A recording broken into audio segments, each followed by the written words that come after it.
The pen didn't shake when she signed his name. It was her smile that did it. Calm, deliberate, almost tender. The kind of smile you give someone you're about to bury. Across the courtroom, Daniel flinched. He didn't look up, not even when the judge cleared his throat and the papers slid across the desk with the sound of dry leaves. He just sat there, jaw tight, thumb rubbing the faint indentation where his wedding ring used to be. Nina leaned back in her chair, still smiling, her pulse drumming in her ears. Every sound was sharper than usual. The scratch of pens, the shuffle of shoes, the echo of voices bouncing off the polished floor. The courtroom smelled faintly of disinfectant and cold air. Her cousin, Judge Eleanor Brooks, adjusted her glasses and looked up, eyes briefly meeting Nina's. No words were needed. The verdict had already been decided before either party walked in. It hadn't started that way, of course.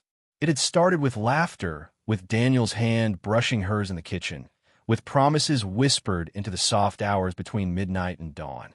And it had ended with a voicemail. She still remembered the sound. Not the words. She had deleted those, but the sound. The background hum of a car engine. The small, involuntary sigh in his voice that she'd once mistaken for affection. And then, the whisper of another woman's name. The first time she heard it, she had dropped the phone. Literally. It hit the kitchen tiles with a sharp crack, screen splintering across the surface like a spiderweb.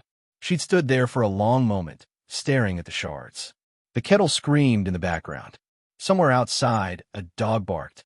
Her body went cold in places she didn't know could feel cold. When Daniel came home that evening, he kissed her cheek, told her about traffic, asked if she wanted Thai or Italian for dinner. And Nina, still trembling, had smiled. Thai sound good. That was the night she realized betrayal doesn't arrive like thunder. It seeps in quietly, through the cracks of ordinary days. In the weeks that followed, she became a detective in her own home. Subtle things. His cologne lingering longer. His shirts smelling faintly of perfume that wasn't hers. Text messages he'd swipe away before she could see. She told herself she was imagining it. Everyone gets distant sometimes. People work late. Phones die. Hearts drift and come back. But one night, when Daniel fell asleep on the couch, she took his phone. Her hand shook so badly she could barely unlock it. The message thread was under a contact labeled Carter Work. Except Carter didn't send heart emojis. Carter didn't write, "I miss you, mouth." Carter didn't text. She doesn't suspect, right? Her chest felt like glass. She scrolled and scrolled, each message slicing deeper until she found photo. It was blurry, taken in a mirror, Daniel's arms around a woman in a hotel room. He was smiling the way he hadn't smiled at her in months. Nina didn't cry. She just stared. For hours. By morning, she had memorized every timestamp, every word, every lie. The first confrontation wasn't loud. It was quiet. Too quiet. "Who's Carter?" she asked over breakfast. Daniel froze halfway through buttering his toast. "Carter? From work." "Why?"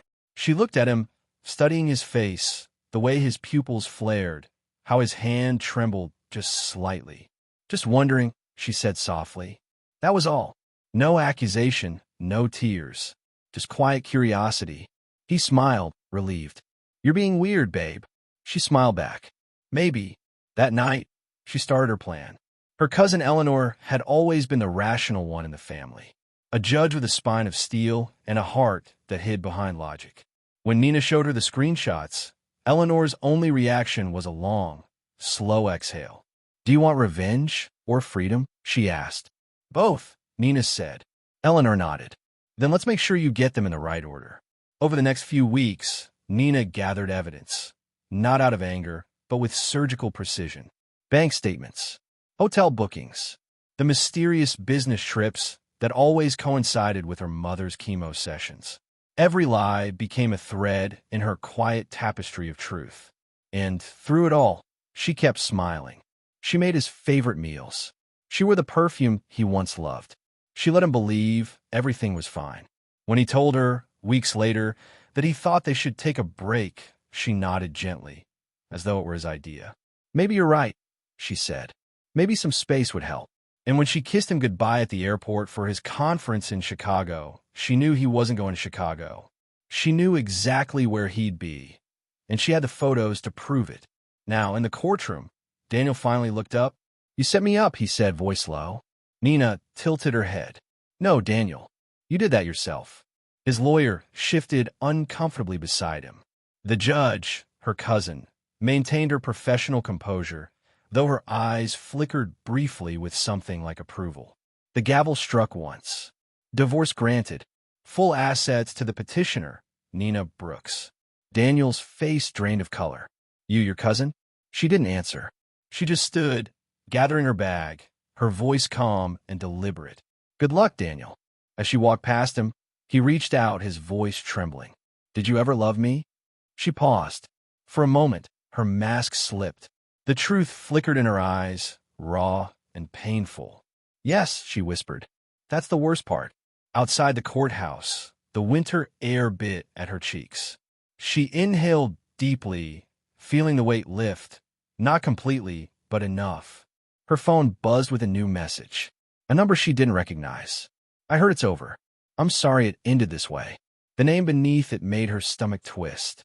Carter. Her breath caught. For a split second, the world went blurry. Then she laughed, a small, humorless sound.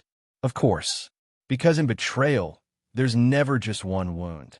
There's always another layer, another truth waiting beneath the ashes. She didn't reply. She deleted the message, the way she deleted that first voicemail months ago. Then she walked to her car, sunlight glinting off the courthouse windows behind her. Inside, she sat for a long time, fingers gripping the steering wheel, heartbeat steady. Freedom was supposed to feel lighter. It didn't. It felt real.